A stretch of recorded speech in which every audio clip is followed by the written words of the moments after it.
to anybody who is here. We are the Minnesota Spirit Hunters, and we're here to just communicate.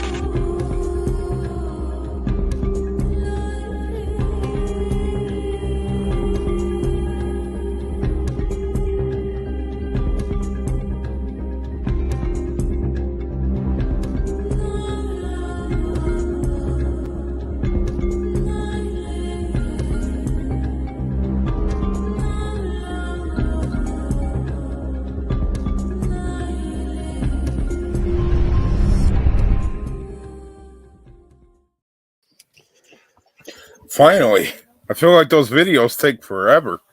They do. Jeez, we got to figure something out with that. But since we are nearing the end of our season, we've completed almost a 40 episode season, and I'm really proud of that. It's been a wild ride, but we've had some really great guests this season. Yep. So, we are nearing the end of our season. And we got a great season 4 plan, but we will let you guys know about that later on. Welcome to the Minnesota SpiritCast. Hope everybody is doing fine and had a great day and proceeds to have a great night. I'm your host, Marcus. This is Brandon, my co-host and our tech leader for the Minnesota Spirit Hunters. So, first of all, let's talk Christmas. How was your Christmas? Good. Still enjoying Christmas break.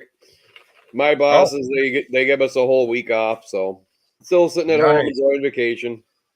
Screw giving you a gift, just give you time off of work. Well, they like having the week off as well, so it gives them time to meet kids and do what they want. So right. That's fine. That's good. So I had a great Christmas. I've been dealing with some sicklings, 2 of them, so that's always fun, but otherwise we had a great Christmas. So Christina Manson is here with us. Yeah, and more time with the kids, right, Brendan? Yep, exactly. Okay.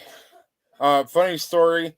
Raymond is coming back to the show, but it so happens that the day he was scheduled fell on Valentine's Day. So, Raymond, hopefully you're in a sentimental mood for that show, because we're about to get in the mood of love. No, I'm kidding. We don't do that here on the Minnesota SpiritCast. But anyway, tonight's subject is a subject we haven't covered yet. It is a pressing issue in the paranormal field, I believe, and a lot of people deal with it.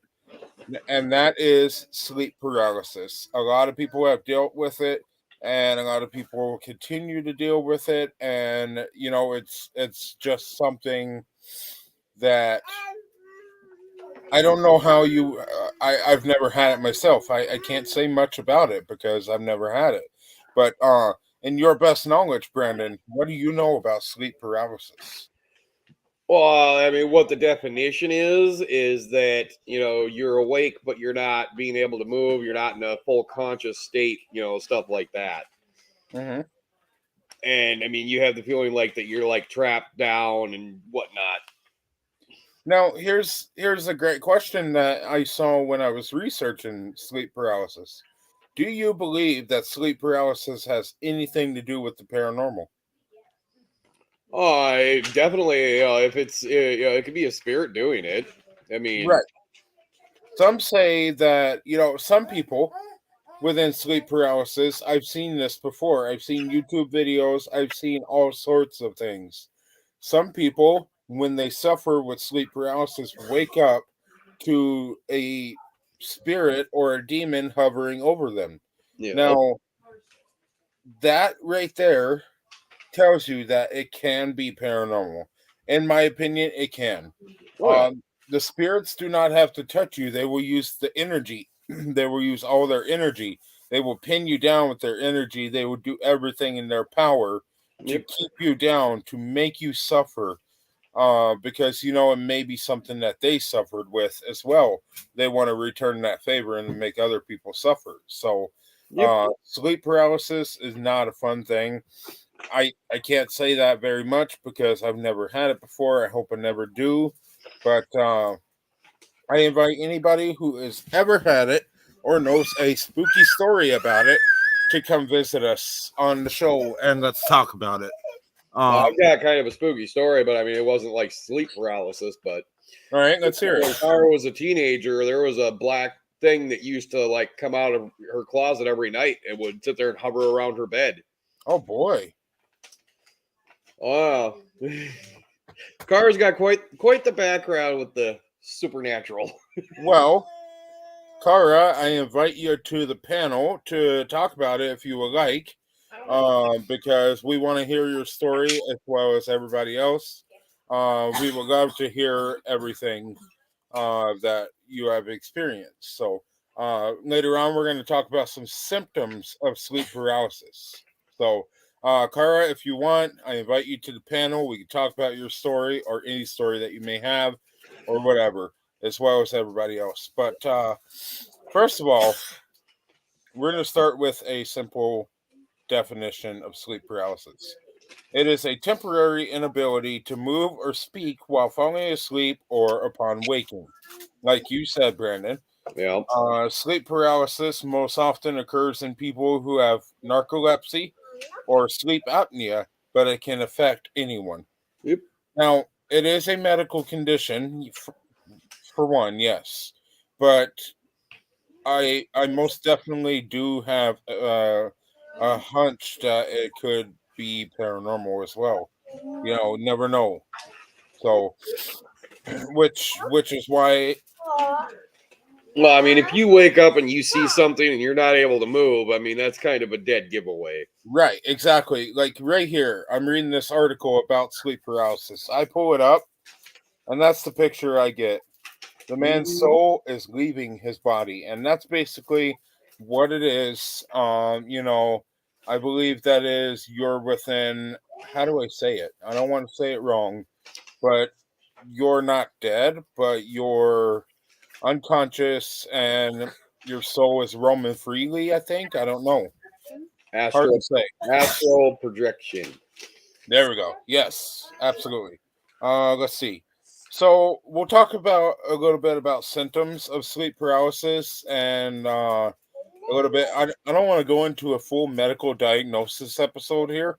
Yeah. So once we run out of topics to talk about of sleep paralysis, we'll change the subject. But just to elaborate on some symptoms and how those can relate to a paranormal occurrence. Yeah. So, paralyzation during sleep transitions. The most common trait of sleep paralysis, not being able to speak or move when transitioning from sleep. This can last for many minutes. Generally speaking, most people will still be able to move their eyes during this time. Yep. Now, yes, you can move your eyes. You're still aware. But imagine the scary feeling that you have when you can't move, you can't talk, you can't do anything. You're stuck there. You can see everything, but you can't do anything else. You know, Mm-hmm. imagine how spooky that is. Well, what I've heard from like the spirit ones is that like you're there, you're awake, and like it's almost like a force is holding you down, and like you can see it, you can feel it, you can. And you know, there's been some people that even have been able to move their heads and have been able to open their mouths, but like Yep. nothing even comes out. Right. Now, here's a great question. Since it is transferred between sleep transitions, my question is, can it transfer from one person to another person who maybe shares that bed? Yeah, you can. Can I tell you something, Marcus? Yeah. So my stepdad, or my what used to be uncles of mine, they had sleep paralysis in the same night in different bedrooms in the same house, the exact same experience. Really? Yes. So they fell asleep and they woke up and they could move their eyes and they could see, but they couldn't move their body. And this dark like giant dark black thing like slowly came down and hovered over them and then pressed down, and they felt like they were being squished. Oh no. And I don't know how long it went for or anything, but same story, Wow. same night, but different rooms. Different. Oh, okay. So, do you think maybe that energy was being transferred between each person, or do you think maybe is a like a whole house coincidence thing? It could be that the same thing visited two people in the same house. Some people say that that things, whether it be just entities of some sort, we don't know if it's human or not human or whatever, takes advantage of those who have the medical conditions because they know they're able to manipulate them more so than others. Yes. Right. Well, and they say one trick to, kind of try to get out of it is also trying to wiggle your toes and being able to blink your eyes. Right. Well, I think the slightest bit of movement, no matter what it is, could definitely help. Whether, you rock your foot back and forth, or like you said, wiggle your toes or something, flare your nostrils. I think a little bit of movement is going to help you loosen up and be able to move better.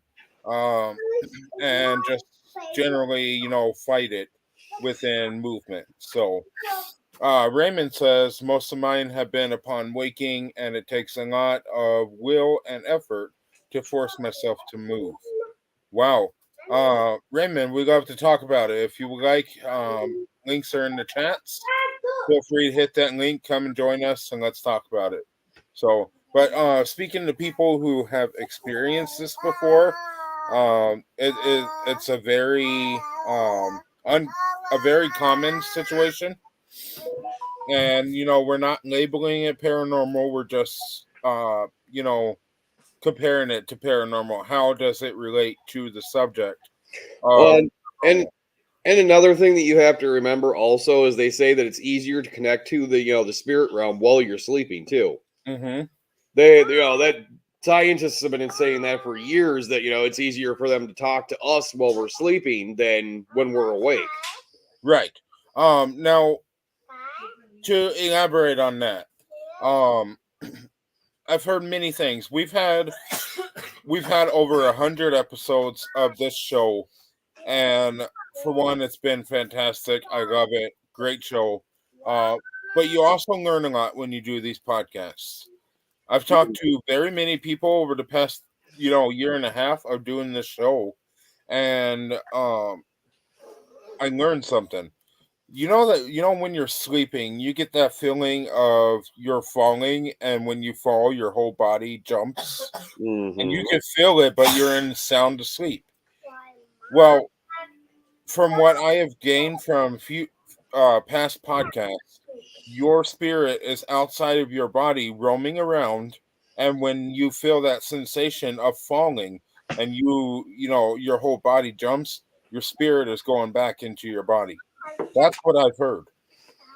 I don't know if it's true, but I trust many people who have came on here would not feed us, Yeah. Yes. When it's coming from multiple sources, then it's most likely not bullshit. Most definitely. And I've been told many things about sleeping and your spirit and stuff. You want to avoid your spirit looking into a mirror or looking into a screen, because that could result in death of your body. I don't know how true it is. Like I said, I do trust all of our guests that have been on here, but apparently you want to avoid that. And there's so many different things about sleep. Not only sleep paralysis, but a lot of paranormal, supernatural things happen within your sleep. Dreams are another subject. What you're doing in your dream is apparently your spirit actually doing, and that is just playing in your memory and in your mind while it's happening. Yeah. Well, I mean, one thing that happened to me and Cara is, I had my phone plugged in and charging, and it was on the windowsill in our room. And we were both sound asleep, and she woke up because she like felt like somebody was looking at her, Mhm. and she seen kind of like a black mass in our room, and the freaking thing literally whipped my phone right off the freaking windowsill right in front of her. No way, dude. Yeah, just knocked it right off the windowsill. Bent my phone charger at a 90-degree angle when it did it. Wow. And this is at the house that you're at now? Yeah, this is at the house that we live in right now. I swear, man. I swear. She woke me up, and I walked around the house. I'm like, all right, I understand that you're here, but you can't be disrespectful. If you're going to be mean and disrespectful, then you're going to be getting the hell out. Most definitely, yes. Well, okay. Welcome to Ken Allen. Thanks for joining. Ken, you might have subject on this. Do you have any knowledge with sleep paralysis? If so, we would love to hear it. Everybody has their own views, but I can tell you right now, Ken Allen has the most wicked responses to everything. So, okay. I completely understand that feeling. So, no problem. So symptom number two of sleep paralysis is breathlessness. There are some people who may feel like they are suffocating or have a sense of breathlessness when they are experiencing sleep paralysis. This symptom is likely related to the limited number of muscles that are active when helping you breathe. Spirits can cut off air supply. No. For one. People have been choked before. People have gotten pictures of handprints on people's necks. Yes, and it actually happened when we were filming an episode of season 2 of our investigation series. If you remember, at the end of the investigation, Nicole had to go sit in the car. Yep. Nicole couldn't deal with it anymore because they were messing with her, with them. Yep. They were choking.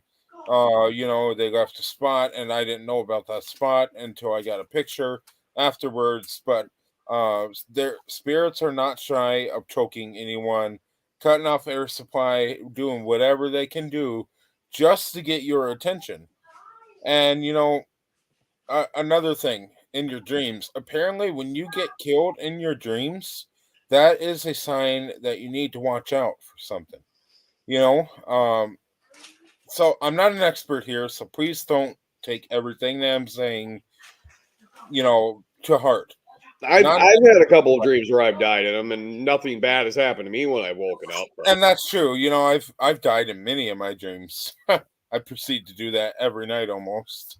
But nothing bad's ever happened. But just speaking to past people before, and the whole sleep spirit thing and whatnot.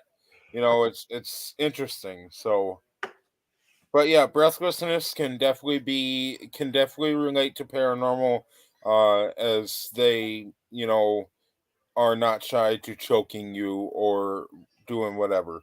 So it's not even that either. I mean, there's some places that you walk into and it like almost takes your breath away like instantly because it's like, holy shit. Yeah. Right. Well, the force and the energy is so strong that it's just, it happens when you open that door. It's just instant.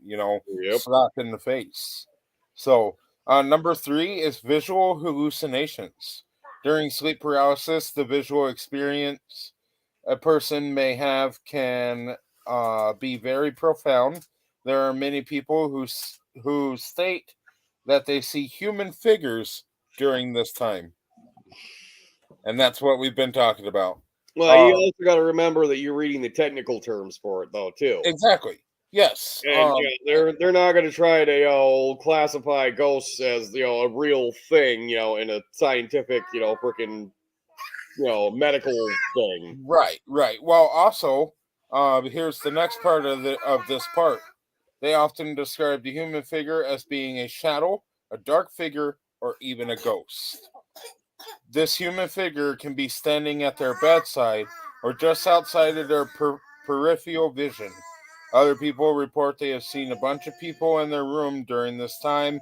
Still, others state that they have been bright colors, lights, or bright flashes, which can also be, another relation to the paranormal. So, There are times when the visual hallucinations are very elaborate, as some people have reported seeing cats, bugs, a gargoyle, and disembodied hands and feet. So, this article, I'll pin this article to the comments after the show. That way, everybody can go and they can read it and see what we're talking about here. But that is definitely one of the number one things about sleep paralysis, that you see things, and not necessarily saying they're hallucinations either. They could be a ghost, a spirit, a figure, entity, whatever. The big thing is if you have other things going on besides sleep paralysis. Right. If you have other activity besides that, then it's most likely not just regular sleep paralysis. Right, exactly. And so that is the visual hallucinations. Now we move on to auditory hallucinations. Oops. In addition to experiencing visual hallucinations, people have auditory hallucinations as well. These auditory hallucinations may be quite simple and routine, or they can also be very bizarre. So you could hear a lot of different stuff. You could hear weird things, things that might spook you or whatever. I've heard of people, hearing screams. I've heard of people hearing, people talking, whispers, all of that. I've heard of people, hearing freaking like a buzzer. Yeah, right, exactly. And it varies. And we continue on. Most people who have experienced sleep paralysis will hear some type of noise during this time. Most commonly, people report that they hear voices of some type. These voices may be speaking in a foreign language. The perception of screaming, whispering, and even laughing may be heard. Quite often, a static noise or loud buzzing sound is reported by those in sleep paralysis. This is stated to sound like a radio that is not tuned in any station. So we basically just hit what you said right on the head. Buzzing. Pretty much. Yep. So, so you got your visual and you got your auditory hallucinations. So, and there again, even with the audio, it goes with if you have any other active, shit going on in the house or building or property, whatever it is. Exactly. So, we move on to tactile hallucinations. And a tactile hallucination is one of the most reported phenomena of sleep paralysis. This is the experience of being touched when nothing is there touching you. Another thing that we just talked about. Same damn thing. I mean, if you have other activity, it's most likely not going to be just regular. Is it sleep paralysis if you wake up and you can move and get up if you want to right away, but you still felt something touching you and auditory heard something talking that's not there? Yep. Or is that just an experience with the paranormal? Well, that's a good question. That's what we want to know, but that's like there's a fine line there that's like right smack dab in the middle. Yeah, right. And it's hard to almost cross that line and say this is paranormal or this is not paranormal. You don't know. Because that's why my rule of thumb is if there's other activity going on in the house, besides that, then usually it's more of a lean one way or the other. Right. If there's absolutely no activity and somebody is saying these things, then most likely it's probably sleep paralysis. Right. So I could agree with you on that, because if somebody has lived in a house for, let's say 6 to 7 years, never experienced any activity, any paranormal occurrence or anything, then how is sleep paralysis occurrences going to be paranormal? You never know, because, anything can happen at any time. But you got spirits that are wandering all over the place. It's exactly. Just that, I don't really foresee them coming in and the first thing they're going to do is, make you stick to your bed. Right. Most of the time, they'll start doing little things here and there to try to let you know that they're there. Well, for one, they're going to taunt you. They're going to start by taunting you. And they want to see what they can get away with. They want to see if they can get your attention. And then once they're able to get your attention and whatnot, spirits are very manipulative. They are always going to try manipulation, and sometimes, I'm not going to lie, it works. Yeah. So, everything is just... I think a lot of them are more mischievous than Mhm. trying to be mean. It's because Yeah. they're trying to communicate. I Right. think a lot of them want to communicate, want to tell their story, want to be able to come through and communicate with us. Absolutely. Yeah. So then we continue on with our tactile hallucinations. Many people who experience sleep paralysis report that they have a feeling of pressure or some type of contact as if someone is holding them down. Other people report feeling a vibrating, numbness, or tingling sensation during sleep paralysis. Many people report that they feel like they are falling, flying, or floating through the air. Some people even report that they feel very chilled or like they are in a freezer. Not as not as often a person may feel like they are being dragged or physically moved from their bed. And there's the same thing I've already said before. Now, everything that I'm reading here, this all screams paranormal, does it not? To a point, yeah. I mean, if you, like I was saying, if you have other activity, most likely it's probably something is there. Absolutely. Well, yeah, and that's the thing. It's depending on whether you have activity in your house or not, or if And like you I was got. saying, this is being read from a medical, script thing. So Mhm. they're not going to sit here and say, oh, ghosts are real and all this, that, and the other thing. They're trying to come up with ways that they think that this could be happening without Right. saying that it's ghosts. Exactly. So, then we have our olfactory hallucinations. So basically, sleep paralysis mainly focuses around hallucinating. Yeah. That is what sleep paralysis is. So we're going to have many different branches of hallucinations that we're going to go through. But We've with covered our visual, our auditory, and our tactile. Now we have our olfactory hallucinations. We'll get into that. Yeah, but I mean, the thing is, with the field that we work in, everybody's got to take it with a grain of salt because we've all seen shit, and I mean, it's up to you to think that if you're crazy or not. Absolutely. Which is why many of Yeah. many of the mediums I've worked with have came to me and they're like, I just want to know if I'm crazy or not. And they just want answers. That's it. Hmm. So, Well, and science is always going to try to tell us that we're crazy because there's no ghosts, oh yeah, because ghosts don't being that exist. they've never been able to freaking prove it. We're not going to stand there and talk to, the wall or talk to something. We're obviously talking to somebody because some of the things that we get during investigations, there's no logical explanation for any of it. Yep. Like when How you get a can, knock on the wall and there's nobody in the place besides, one person.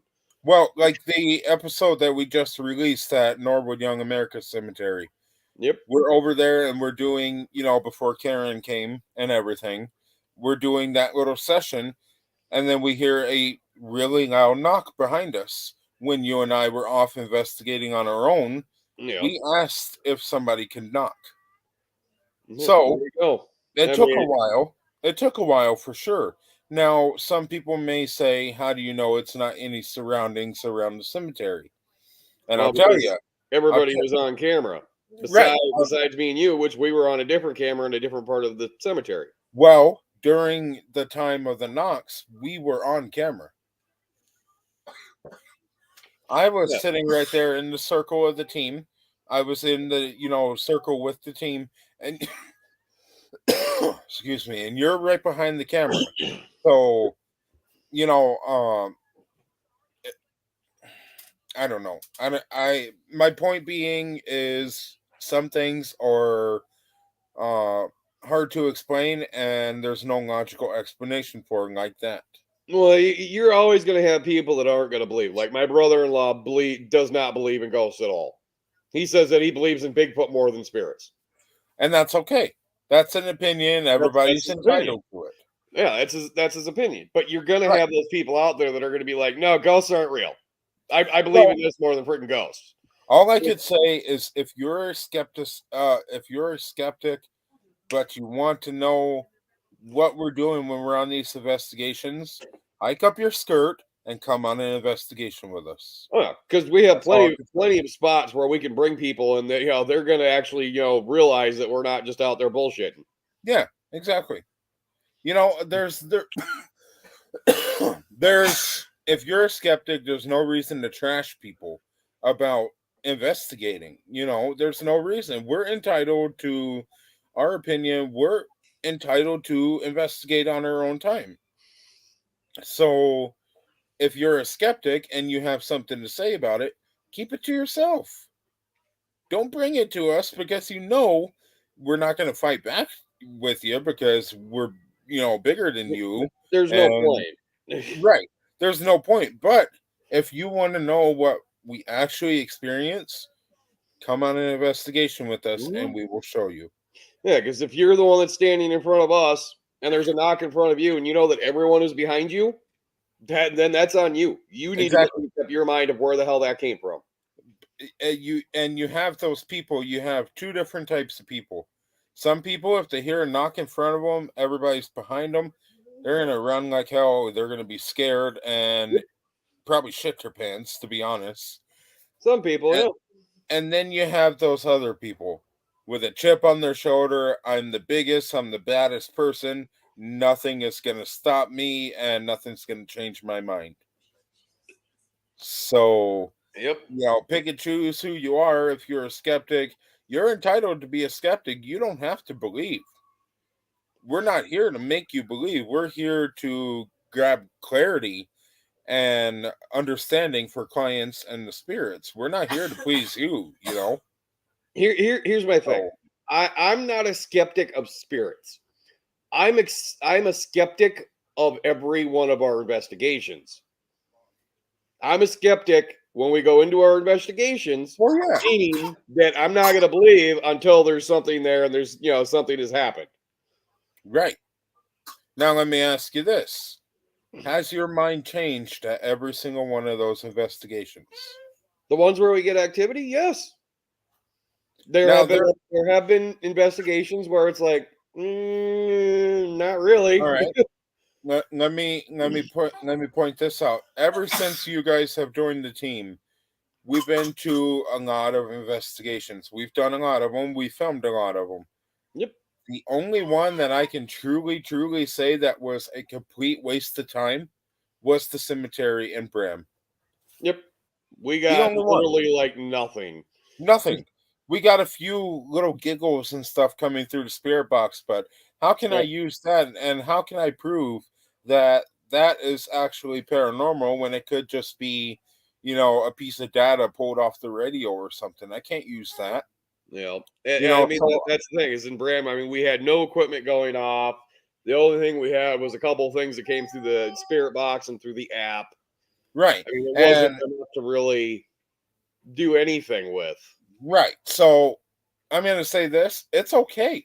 That's okay. You could go do an investigation and you don't have to get anything. It's the fact that you are debunking whether that place is haunted or not, because that is my fault that we were at that cemetery because I went there before and we did get stuff.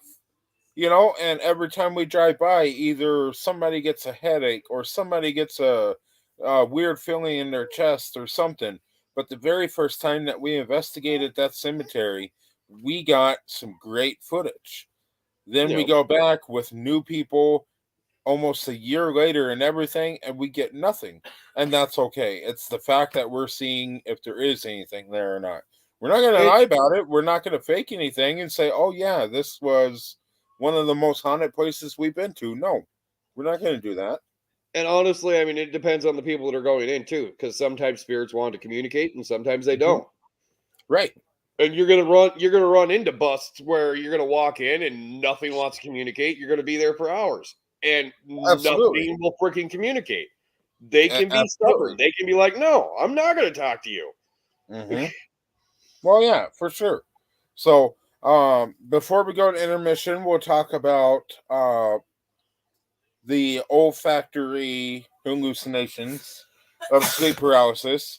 So basically, another symptom of sleep paralysis, although not as common, is olfactory hallucinations. These type of hallucinations involve the sense of smell. As with all of the other types of hallucinations that are experienced during sleep paralysis, this type of hallucination involves imagining a number of different smells. What pretty much the easiest way to break that down and make it, explain it easily is an odor hallucination. Yes. Thinking that you're smelling a perfume, thinking that you're Yeah. smelling a cigar, thinking you're smelling, mist. You know what I mean? We were all Well, at the Boyd House, all of us. Yeah. That's I a good point. Because was about to bring that up. Smelt the same perfume in the same area. Yep. Well, okay, so I was about to bring that up. At the Boyd House, we didn't talk to each other about the smell, I don't think. Not until the next morning. Right. There was a bottle of that perfume sitting on like the second level, I believe. And then, I was able to smell it myself. So was Cara. So was Rochelle. Yeah. I did. Well, we're down in the basement and everything, and everybody asked if, we smelled that smell. Yep. And we're all like, is that bottle of perfume up on the second level? And none of us... I walked up and literally picked up the bottle of perfume, and you couldn't smell it unless you sprayed it. Yeah, right. So somebody or something had picked up that perfume and sprayed some of it. Now, or it was an odor from the spirit. Right. And that's another thing. You are going to fall. She's getting annoyed here. But, so it doesn't only happen during sleep paralysis. It can happen at any time. Yeah, right. The different smells that are experienced may also come from what their visual and auditory hallucinations entail. For example, a person who is experiencing flashes of lights may smell rain, lightning, and rain. Yep. As mentioned, olfactory hallucinations are not as common as the hallucinations of vision, touch, and hearing. And many people do not really remember a certain smell that they experienced during their sleep paralysis. So it can just be an in-the-moment smell and you never smell it again. Yeah, I mean...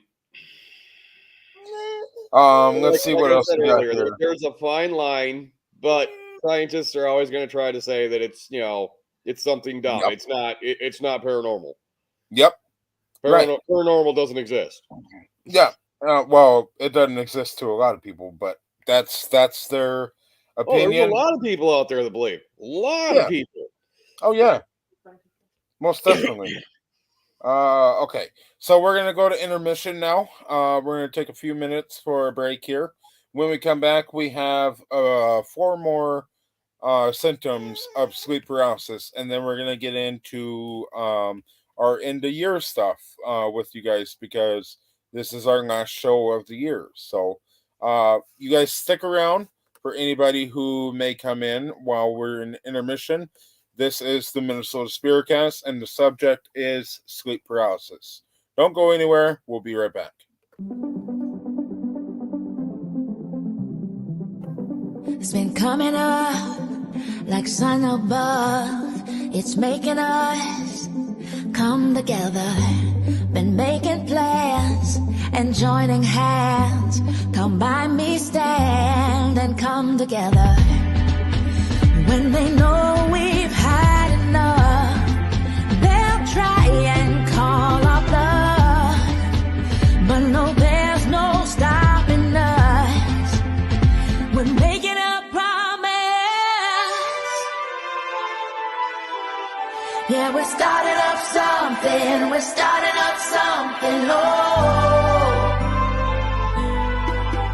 Yeah, we're starting up something. We're starting up something. Oh,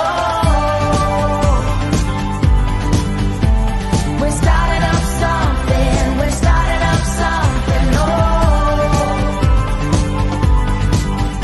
yeah, we're starting up something. We're starting up something. They say we're weak when we don't speak, but they don't see us come together. Behind closed doors, we choose love, not war. It's at our core when we come together.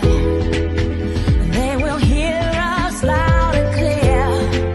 We'll walk right through the fear, and then once we'll all appear and say, we're standing right here. Come on. Yeah, we're starting up something. We're starting up something. Oh, yeah, we're starting up something. We're starting up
Sorry about that little pause there. I had to get baby out of trouble. So you might notice that I played a Global Ghost Hunt video twice during this show. Why? Because it is important to us. Global Ghost Hunt is creeping up on us pretty soon. If you don't know what it is, I suggest you to check it out. It's www.globalghosthunt.com. Global Ghost Hunt is going to be a big global event. Can be seen and participated by anybody and everybody. It's going to be a 2-part event, 10 days each part. There's going to be one in May and one in October. And what it is you sign up, you investigate a place of your choice, and you get your own screen time, your own support video, and location support, and you get it all. Message us for merchandise. You can check out merchandise at globalghosthunt.com/merchandise. See whatever we got. Message us if you want custom merchandise, and we will get your logo put on the merchandise and everything that you would like within your merchandise for the Global Ghost Hunt. Check it out, today. It's really going to be a great event. It's creeping up on us, and sign up while you can. And just have fun with it, because it's going to be a great event. You don't have to do both parts. You can choose to do it in May. You can choose to do it in October. So that is completely up to you. But I'm going to promote the hell out of it until it comes, and it's going to be a great event. So check that out. Also check out our sponsors, Paranormal Consultant, and check out eastghost.com. Remember to use our code MNSH for 10% off of great homemade equipment by the one and only Jesse Stewart. And he's got some great equipment. If you don't know what his equipment is like, check out our recent episodes, because they all have theseghosts.com equipment in them. So before the break, we were talking about the symptoms of sleep paralysis and how they relate to the paranormal field. Many of them so far, we've had explanations of whether you have activity or not in your house. And if you do not have activity, it can be. There, We went Marcus. through our main hallucination. Can you hear me? Yep, you were breaking up for a second. Oh, you were breaking up there. for a second. Can you hear me? Yep. Oh, okay. Good. So we talked about our hallucinations. We had visual. We had audio. We had the touch hallucination, and we had the smell hallucination.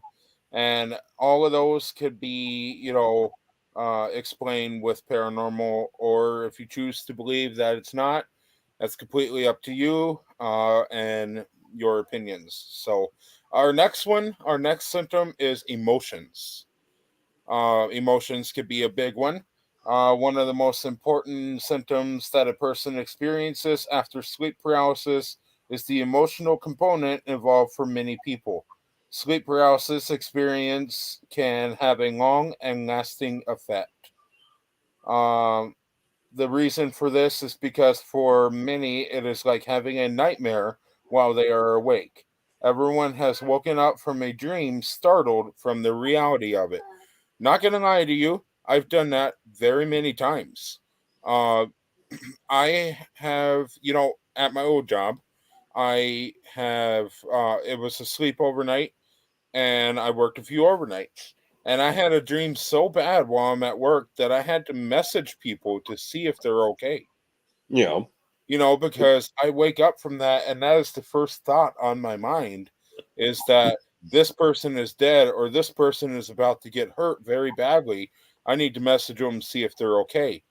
Or sometimes you wake up super startled, and you see you're in the same place that you were when you fell asleep, and then your mind just, gets taken off of it. It's happened both ways for me, but it can be a very emotional thing. I have cried over dreams before. I continue to cry over dreams. I continue to be mad over dreams. A lot of people are mad at their spouses because their spouse cheated on them in their dream. That is an emotion. A lot of people have reoccurring dreams that one of our friends has a reoccurring dream that a semi keeps hitting her. She keeps getting hit by a semi. That's an emotional thing. I wouldn't want to be hit by a semi. And is what do you call a reoccurring dream? Well, it's the same dream that happens over and over and over again. Yeah, isn't there a term for it? I think reoccurring, covers it pretty well. Okay, yeah. Another one would be repetitive.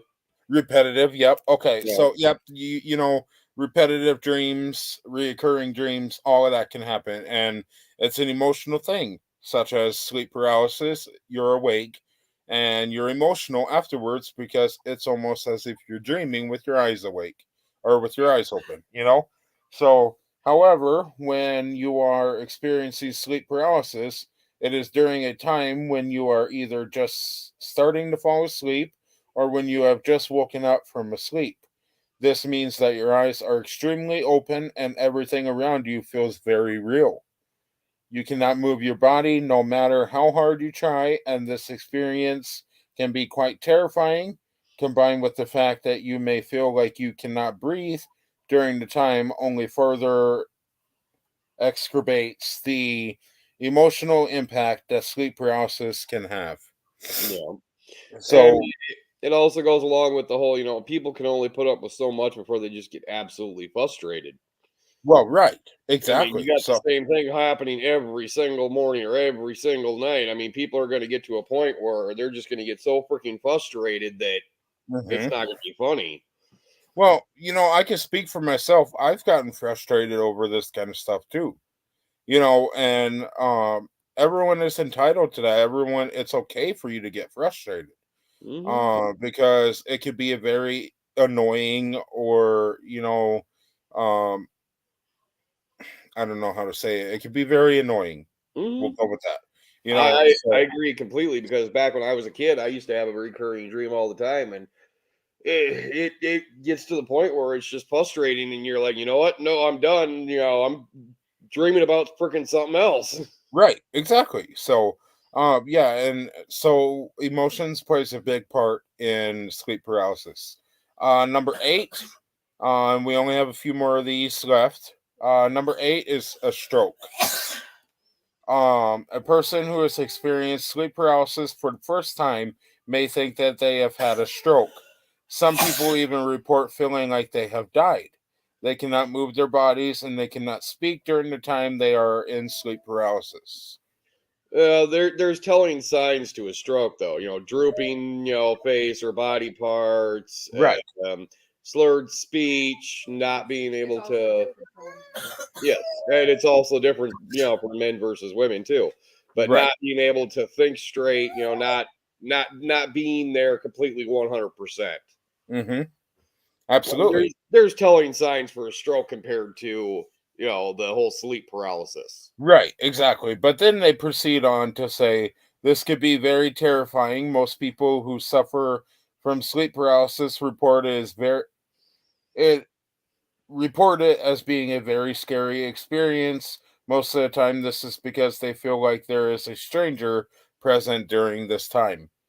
The stranger may be at the end of the bed or in the room somewhere. The presence may even be directly on top of them, holding them down. All of these things could be very frightening, and when they finally overcome the paralysis, they may feel the effects for a very long time. They may only be able to move one part of the body at first, thus the reasoning behind thinking they have had a stroke. Yeah. So I see where they're coming from for sure. If it's the fact that you may be only able to start with moving your arms, and you can't walk for a little bit of time, I can see where somebody would think they've had a stroke. Yeah. It makes sense. Your mind starts freaking out, and you're like, oh my god, oh my god, oh my god. Mm-hmm. Well, yeah, and all of our decisions and all of our actions in life are made from our mind. And our mind can be a very suspicious and weird thing. Our mind can manipulate us very much and tell us, to do something that we shouldn't do, or tell us that something's happening that's not actually happening, which can cause confusion, emotions, hallucinations, all of that. So I can see how that plays a part in sleep paralysis. It's almost dead. So, who's the person with the dead computer now? For the first time. Eh? Well, thank God I got mine plugged in. So That's not.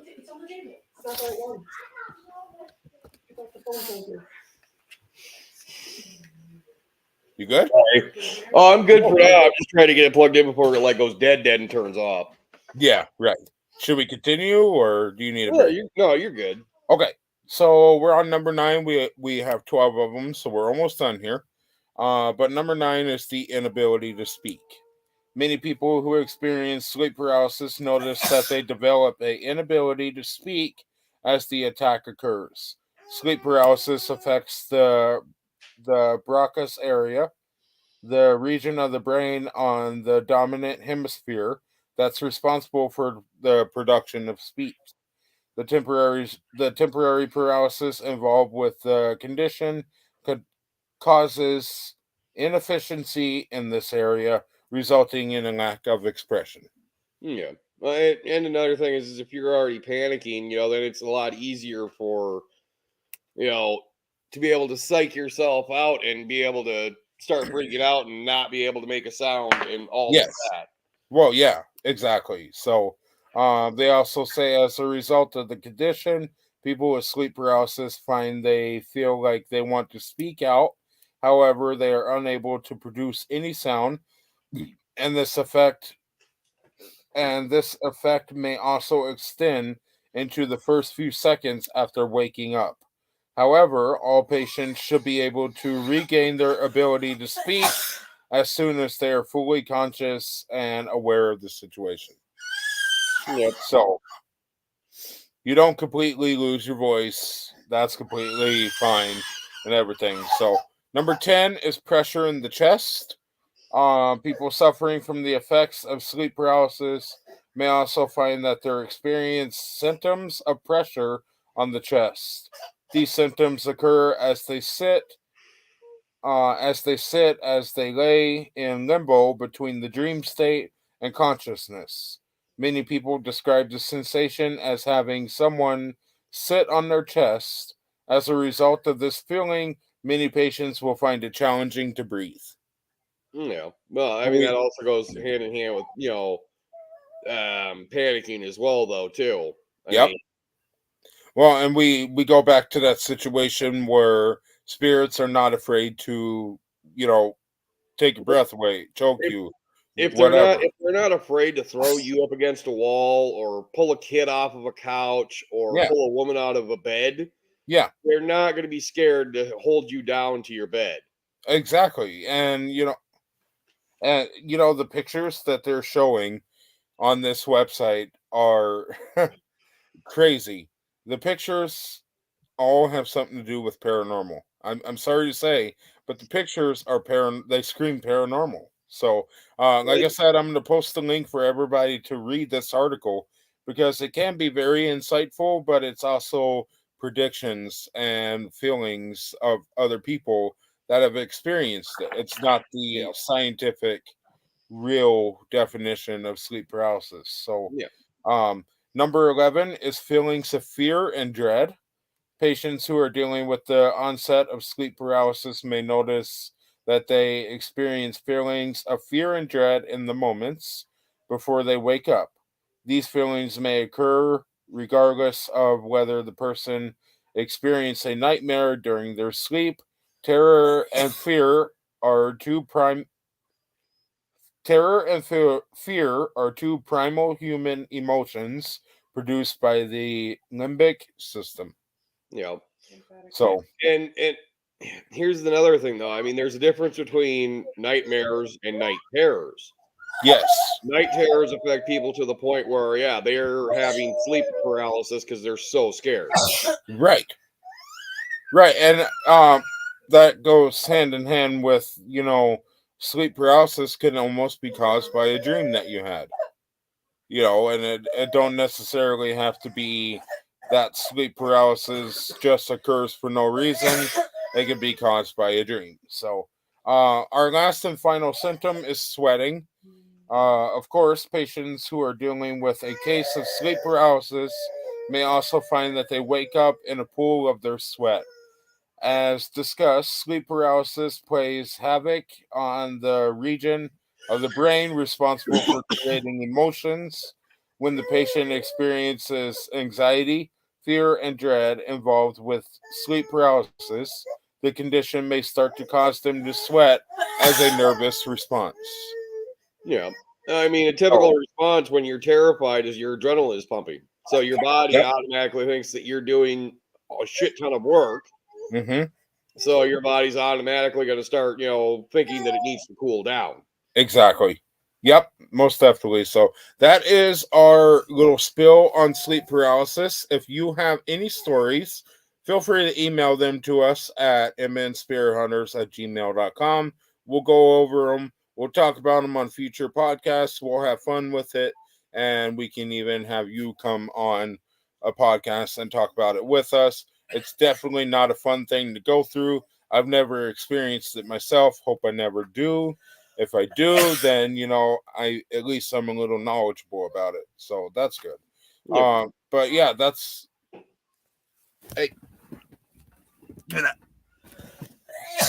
Sorry guys. But yep, that's our little spill on sleep paralysis. Email us in your story and we'll be glad to look at it. So now let's wrap up the show by talking a little bit about programs that we're a part of here. So, for one, we've been a long-running team member and participant of the P3 program. P3 programs created by Matt Barron, the paranormal consultant, and one sec. Much love to the P3. Yes, absolutely. So basically what the P3 program is a spot for you to join and be in a drama-free, negativity-free environment so you can support and be supported. So that's basically what it is. Check out the P3 program. If you're not already signed up, you can reach out to me or anybody else to get signed up. It's as easy as signing a contract and boom, you're on the program.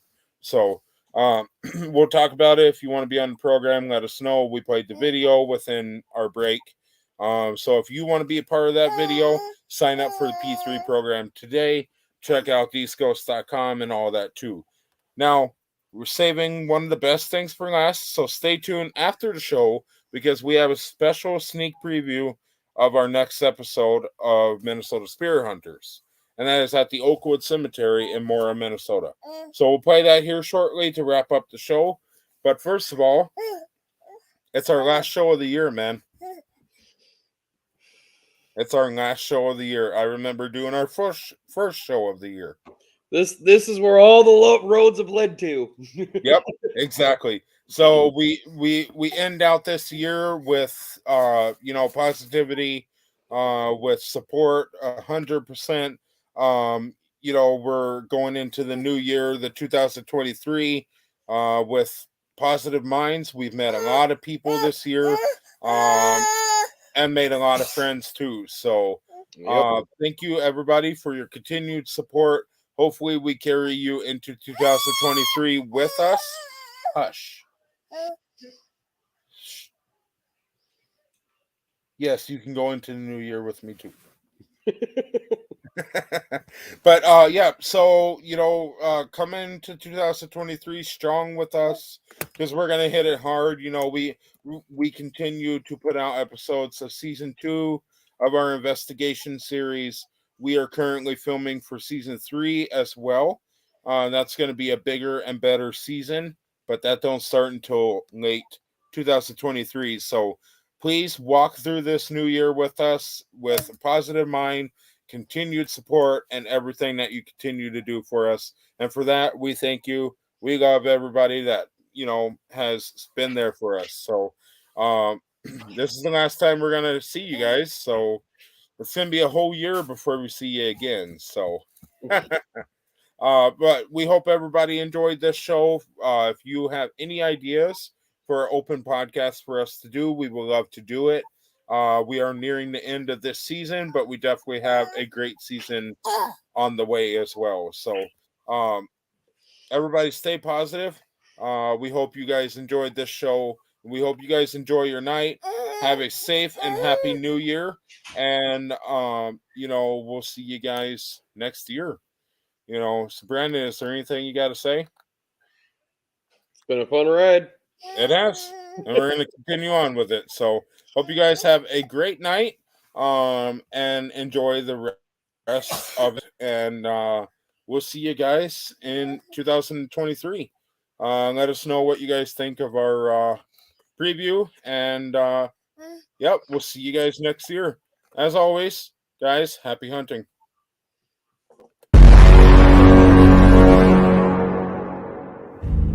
Okay, so we are in Mora, Minnesota at the Oakwood Cemetery. The hunters are at it again, and this time we are stationed in our base town of Mora, Minnesota. Mora is a city in the U.S. state of Minnesota and the county seat of Kennebec County. It is located at the junction of Minnesota Highways 23 and 65. Stationed right on the outskirts of Mora sits a single cemetery. This cemetery houses the corpses of locals to Mora and Ogilvie with over 200 burial plots. The hunters take a journey through the cemetery after getting several mixed signals that it may be haunted. Things such as spirits calling upon us, equipment going off from a distance, and much more. During the investigation, our lead medium, Rochelle, is united with the spirit of a little boy who she once knew in life.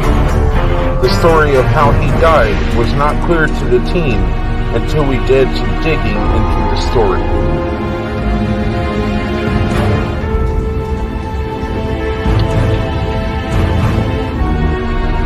EVP session, spirit box session, and even a tarot reading were conducted during our investigation. So come on and join us for this special investigation.